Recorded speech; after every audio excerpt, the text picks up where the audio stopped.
बच्चे 10th class से ही अपना भविष्य निश्चित करने लग जाते हैं कि मुझे डॉक्टर बनना है, टीचर बनना है, या मुझे एजुकेशन लाइन में जाना है, या मुझे साइंस लाइन में जाना है,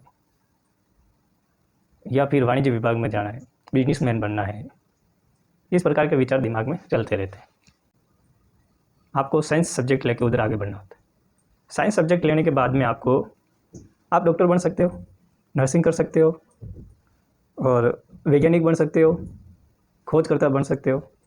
इसके लिए आपको साइंस वाले फील्ड में जाना होता है। जो कला वर्ग के जो विद्यार्थी होते हैं, कला वर्ग के विद्यार्थी शिक्षक बन सकते हैं, राजनीति में जा सकते हैं, प्रशासनिक कार्य कर सकते हैं, नौकरशाही में जा सकते हैं। काफ़ी सारे ऑप्शन होते हैं कला वर्ग में।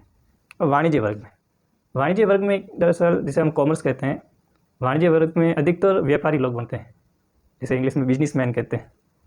उसमें कॉमर्स पूरा बिजनेस का 8th क्लास के बाद बच्चा निश्चित कर लेता है कि मुझे किस वर्ग में जाना है और कौन सा सब्जेक्ट चूज़ करना है। लेकिन अधिकतर बच्चों को यह भी पता नहीं होता है कि हम किस वर्ग में जाएं। मैं आपके सामने ये लेकर आया हूँ वीडियो, तो आप अपने दोस्तों के साथ में इसको शेयर करें और सब्सक्राइब करें, ताकि ऐसी और अपडेट आपके पास आती रहे। आप किस फील्ड में जाना चाहते हो मुझे कमेंट करके ज़रूर बताएं, और जिस फील्ड में जाना चाहते हैं उसके बारे में बताएं, ताकि मैं आपको अपडेट देता रहूँ। उस फील्ड में किस प्रकार से जाते हैं, क्या करना पड़ता है, क्या तरीका होता है, कितने एग्ज़ाम देने पड़ते हैं, कितने परसेंटेज चाहिए, सारी की सारी चर्चा मैं आपके सामने करूँगा।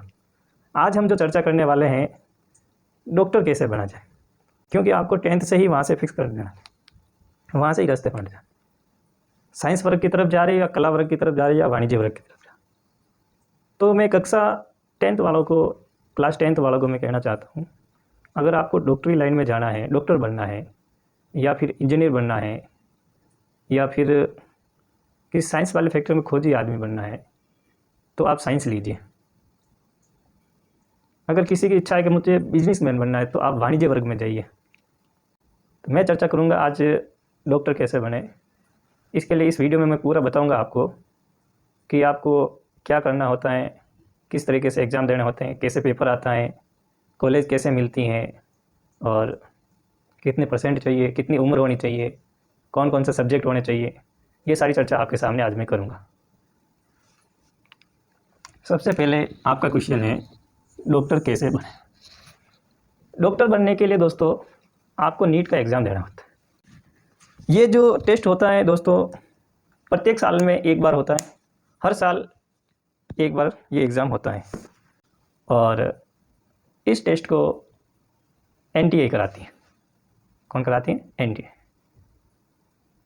ये एग्ज़ाम जब आपको डॉक्टरी करनी होती है, कॉलेज में एडमिशन लेना होगा, तो इससे पहले आपको नीट का प्रमाण पत्र मांगे जाए कि भाई आपकी नीट एलिजिबल है या नहीं।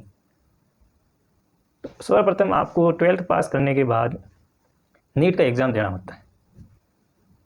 नीट का एग्ज़ाम देने के लिए आपके पास शैक्षणिक योग्यता 12वीं पास होना चाहिए। आप 12वीं पास हो, लेकिन 12वीं किस सब्जेक्ट में पास हो? 12वीं भौतिक विज्ञान, रसायन विज्ञान और जीव विज्ञान।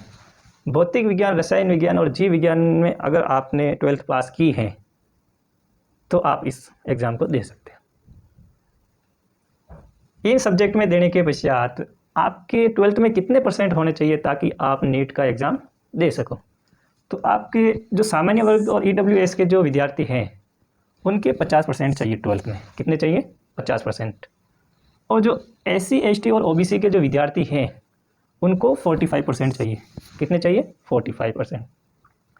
जो विकलांग है उनके लिए 5% की छूट है। एज लिमिट क्या है? तो एज लिमिट इसमें विद्यार्थियों की 17 वर्ष होनी चाहिए। कितनी वर्ष होनी चाहिए? 17 वर्ष।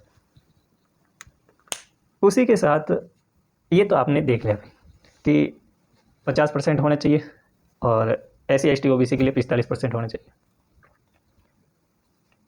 उम्र 17 वर्ष होनी चाहिए। फॉर्म भरने की फ़ीस क्या रहती है? कुछ फ़ीस ऊपर नीचे होती रहती है, कभी थोड़ी बढ़ जाती है तो कभी थोड़ी घट जाती है, लेकिन मैं एक निश्चित आंकड़ा तो नहीं बता सकता, लेकिन करीब करीब इसके पास में रहती है। तो फॉर्म भरने की फ़ीस जो सामान्य जो वर्ग होता है, जनरल वर्ग, उसके लिए 1700 रुपये। कितने रुपये? 1700 रुपये फॉर्म भरने की फ़ीस है। जो EWS और OBC कैटेगरी के हैं, उनके लिए 1600 रुपये फीस। कितनी है? 1600 रुपये फीस है, प्लस वो जो ई मित्र वाला जो भी होता है कंप्यूटर वाला फॉर्म भरने वाला, वो भी 100-200 रुपये ले लेता है। इसके बाद SC ST और PWS वालों के लिए 1000 रुपया है। कितना? 1000 रुपये। अभी अगला सवाल ये आता है कि सर ये जो एग्ज़ाम होता है कितनी भाषाओं में होता है? ये जो एग्ज़ाम है अनेक भाषाओं में होता है। इसके लिए पेपर देने की भाषा होती हैं हिंदी, अंग्रेजी, तमिल, तेलुगु, मराठी, गुजराती, बंगाली, उड़िया, असमिया, कन्नड़ और मलयालम। इन भाषाओं में आप नीट का एग्ज़ाम दे सकते हैं। ये प्रोसेस आप फॉर्म भरते हो उस समय आपको चूज़ करना होता है कि भाई आप किस माध्यम में एग्ज़ाम देना चाहते हो। ये तो बात हो गई सर, फॉर्म भर लिया, सब कर दिया, लेकिन पेपर कैसे आता है, कितने समय का होता है, कितने प्रश्न आते हैं, नेगेटिव मार्किंग रहती है कि नहीं रहती है? तो आपके बच्चों 200 तो प्रश्न आते हैं, प्रत्येक प्रश्न 4 अंक का होता है। कितने? 4 अंक का होता है, और आपको समय दिया जाता है 3 घंटे। कितना समय दिया जाता है? 3 घंटे का समय दिया जाता है, और इसमें नकारात्मक अंकन होता है, यानी कि इसमें नेगेटिव मार्किंग है। बात करते हैं कि इसके बाद में डॉक्टरी करने के लिए भारत में कहाँ कॉलेज मिल सकते हैं और किस चीज़ के कॉलेज कितने हैं, तो इस विषय पर हम चर्चा करते हैं। तो डॉक्टरी करने के लिए आपको भारत में 780 तो मेडिकल कॉलेज है। कितने कॉलेज हैं?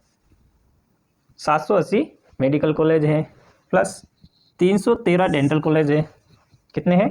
313 डेंटल कॉलेज है। 914 आयुष कॉलेज है। कितने हैं? 914 आयुष कॉलेज है।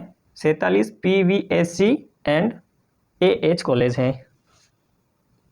इस प्रकार से आप डॉक्टरी के लिए ये पूरा प्रोसेस रहता है।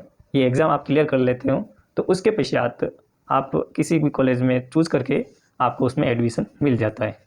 उसके बाद में आपके समथिंग 5 या 6 साल का समय लगता है, उसमें आपकी डॉक्टरी पूर्ण होती है।